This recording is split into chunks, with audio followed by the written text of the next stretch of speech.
อยู่ดีนี่ได้บอกลำนี้ขอทำข่าวเสียงอายผู้สุขตั้งแต่ก่อนเมืองบางให้เที่ยวขอผ่านเรื่องสงครามจับกับพัดเดือดทำลายมีสองลูกเป็นไฟหล่อสัตว์อยู่ในดิน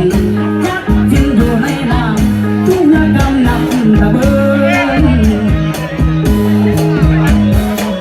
ย้อนว่ามีการนำท่าที่สนาและสงสัย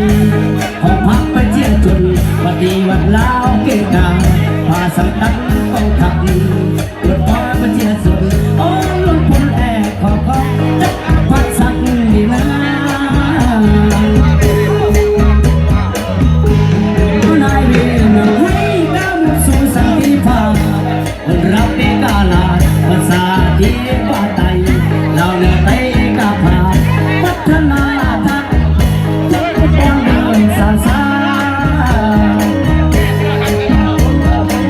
สาธารณะและปัสสติปาไตยอาเจียจนแล้วใดปกปักและรักษาองค์อาณามั่นคงแล้วส่งเสริมพัฒนาพบกันสร้างเศรษฐกิจไทยเป็นสินค้าเปิดประตูสู่สากลภาษาคนเอเชียพิเศษทางต่างก้าวไปลดเป็นภัยความตู้จนขอบใจเลยสงสัยวันก่อนท้าก็พอจะ10 ปีหากวันนี้ความรักแรง